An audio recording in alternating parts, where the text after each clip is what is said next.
Hey, what's up, guys? You got Crypto Chuck back here to Group Crypto Black. We're back at it again, baby. Hope you guys are having a great, enjoyable weekend. If you have kids, you have children, if they're into Minecraft, hopefully you guys went out there and, did the whole Minecraft thing, took them to the movies. But man, make sure you guys like, share, and subscribe to the channel. Again, hit that like button, subscribe, and share the content, guys. We're giving a lot of good content over here. Last video, I said it. Last video, I said, listen, I'm expecting a bigger downturn from the last video I put out, and that's what we got. But so make sure you share this content, guys, because you'll be able to help a lot of people out with this content. But man, let's get right into it. We're looking at Bitcoin, we're looking at everything, and man, what we're seeing right now, we're looking at Bitcoin, we're looking at it at 79, 79, 9, 78, basically $79,000. Ethereum at 1597 low. Wow. Ethereum ETH is at under 1600 bucks.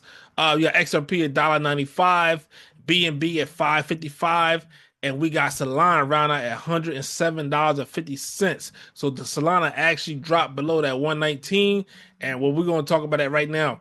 So with ETH, oh yeah, before we do that, yeah, and also we have Fear and Greed Index at 27. So a lot of people's nervous right now. A lot of people scared. Hey man, listen, we expecting this. We expected this. This was a 2 month head start. Um, After we had the new administration came in and they said, listen, we're gonna put tariffs. We're gonna put tariffs on these countries, and we'll do reciprocal tariff. And then we even had a date. Say this is gonna happen on April the 2nd. So for the people that's out there that's crying, complaining, oh, I'm down, listen. And if you wasn't planning for this, it was told to you. This was gonna happen on April the 2nd. Also, guys, this is a great opportunity. So don't go too crazy over it, guys. Great opportunity to purchase, great opportunity to buy the coin that you like to buy. But we're looking at Bitcoin. We're right there. We're right here on the daily. I look on the daily when I'm doing these videos, guys. But we're right there. We're right here. Right where my trend line is at. We have to stay above this trend line. If we can, we should be fine. Here where I actually cut it off at. But we do see the downturn. We hit that 50-day moving average up here. And God, we always know when you're under, you're under 50-day. 50 days of real good moving average to where you can buy or sell. So if you are under it, it is a good resistance, and that's what we got, and that's what we hit, and look what happened after that. Okay, and that happens to be on what? April the 2nd, guys. So as you can see here, we hit that 50-day right on April the 2nd, and you seen what happened after that. Now, if you look at it, what I always said, I said, listen, I want to close above. We have to close above. And like I said in my last video, I like closing above this 89 by 89.3. We want to close above 89.3 on Bitcoin. We can't, if we don't close above it on a day, then we're not, it's not going to be good. So we have to close above this in order to see another push back up. As you can see here, I actually had this support resistance line. I had this resistance line up here as well. We still haven't closed above that in the day. We wicked up. Up here, but this is a strong. It's tough. It's tough over here. You know what I mean? This area, because we keep getting pushed back down. So as you can see here, guys, we have to stay above this 80. We had to close above 89.3 in order for another push up. And I want to see more volume as well here. But as you see down here, 76 920, so about 76 about 76 266, I'm sorry, 77 266. We want to actually the wicks down there, you want to buy that by I said by 77. I mean, make it easy number for you, about 77 250. You want to have a buy order around there if you're gonna be buying. If it wicks down there, it's a good buy. Ethereum. Oh man, we seeing it, man. ETH is treacherous. Treacherous. So we see here ETH is around 1500, about 1508. Guys, you seeing next support on this here. A lot of volume on the downside. So we see right here, man, it just doesn't look good for ETH, but it's still good. As you can see right here, it's a 1508 if you trading it. But these are good opportunities to actually purchase. And then I'm gonna talk about that in a little bit. And then BNB, same thing. BNB at 539. We see the next support down here. Cardano, we're looking down here as well. Cardano, about 41 cents. Solana, like I said, at 119, strong was a strong support, fell through it. Low volume from yesterday. Volume started to kick up over here. Your next one is at 91.68. But I think you might see I think after tomorrow you'll see a nice little turnaround. So anything down here is good for the long run. Anybody that's purchasing on the long run. But yeah, man, let's get some news, man, over here, man. Oh, yeah, no, before that, yeah. Liquidations we see in the past 24 hours, 245, 731 trades were liquidated. The total liquidation comes to about $727.78 million, and the largest single liquidation happened on Bitfinex at 16.38 million. So we start to see the liquidation, guys. Big liquidations happening over there. You see on the long side. You should not be longing right now. You should not be longing right now. And we're seeing exactly what's happening on the long side in the past 24 hours. Even here, we're seeing, so almost five times as amount longs getting liquidated than shorts in the last hour. So that's something you guys want to just, wait. You don't want to be longer right now. You want to wait if you're going to be trading. Accumulation is different. So yeah, so let's get right over to it, man. CFPP likely to step back from crypto regulations, which is a good thing. We're not seeing too many regulations. That was happening in the last few years. We've seen a lot of regulation happening on the crypto space with the SEC as well as and it was a fight between CFPB and the SEC in regards to everybody, who going to try to, really try to regulate basically the space. So we're seeing the CFPB, we're seeing the SEC, they falling back. SEC dropping all the cases last week. CFPB, they say they're going to be stepping back from crypto regulation and focusing on, the bigger fraud, what was really happening, with these big banks and big financial institutions and, all these different large companies and corporations out here that actually, that's where the real money is at. That's where the real money getting stolen over there. You see what I'm saying? So that's what and I think that's what they need to be pushing towards anyway. They need to be going over to that over there. Obviously, yeah, you're gonna have a lot of fraud. You're gonna have some fraud over here in the space.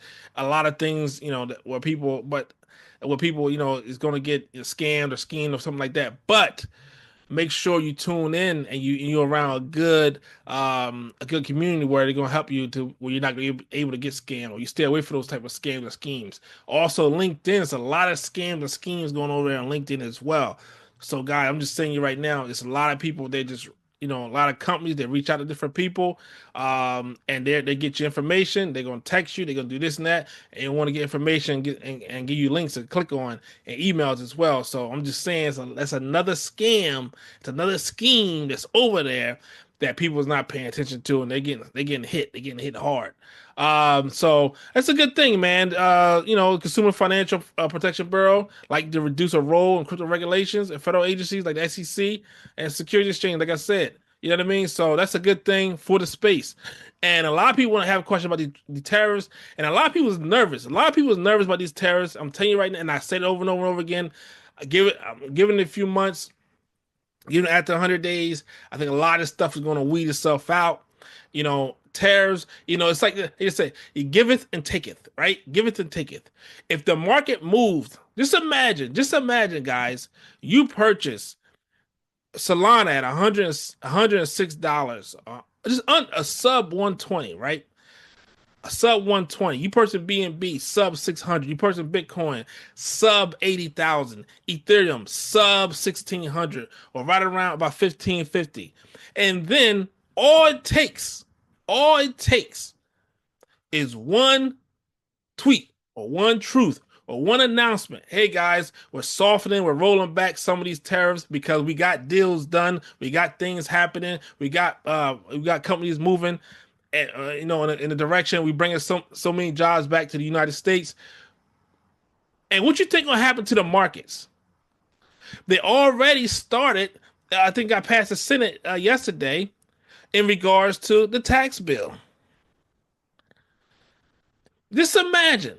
It's like a great. It's like it's all happening once. Just imagine you get the tax bill, which you get the tariffs already rolled back. Cause all it takes, it's not like something that's got it's a roll and everything like that. No, all it takes is one tweet, one truth, one press conference. Oh guys, we're gonna start rolling back some of these we reach some deals out. We're gonna roll back some of these tariffs, we're gonna take it all. We giveth and taketh away, right?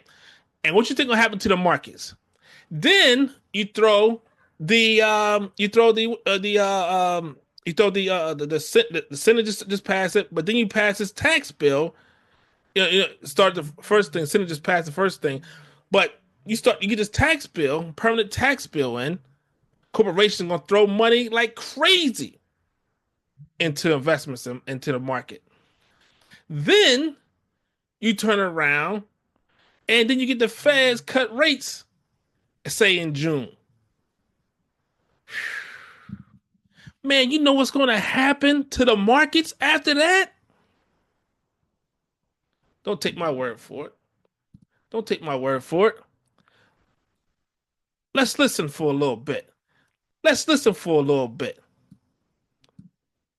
I got a report from the USTR last night that more than 50 countries have reached out to the president to begin a negotiation. But they're doing that because they understand that they bear a lot of the tariff. And so I don't think that you're going to see a big effect on the consumer in the US, because I do think that the reason why we have a persistent long run trade deficit is these people have very inelastic supply. They've been dumping goods into the country in order to create jobs, say in China.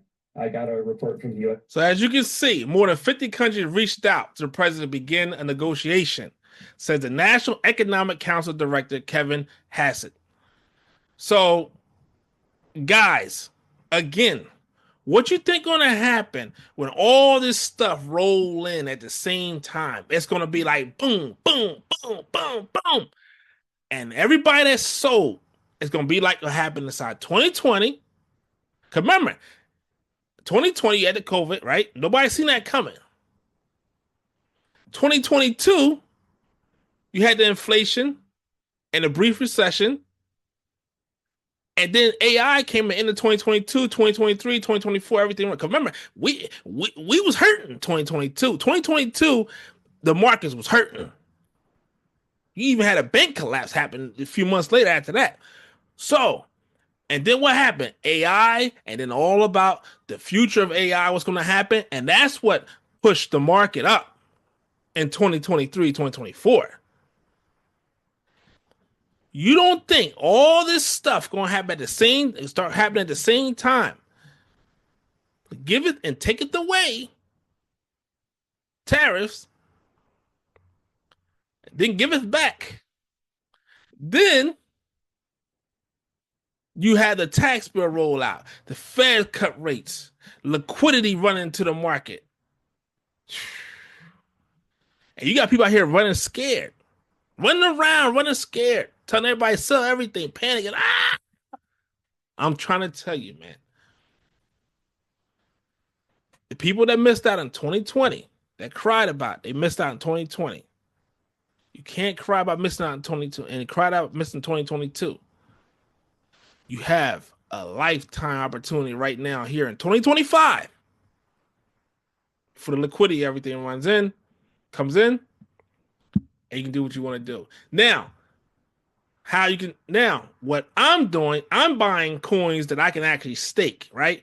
Coins that I can actually purchase and also run DeFi in. I can purchase, accumulate more and more and more while they cheap. Because as everything goes up, guess what? I'll have more coins and earning more coins because I'm actually staking these coins. You talk about coins like Ethereum. You talk about coins like Solana. You talk about coins like BNB you can run on yield. You talk about staking in Cardano. You talk about Polygon you can stake. AVAX you can stake. A lot of coins you can actually stake. Self-custody, stake them, or you want to do a yield, run a yield, do the DeFi thing, put them on the yield, loop it, loop it, loop it, loop it, loop it, loop it, loop it, earn yield at a bigger.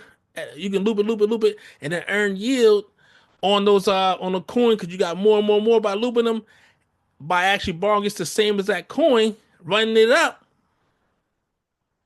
earn yield on it, and as the market just goes to another level, now you're staking. You're staking, or you're doing a DeFi thing, whatever you want to do.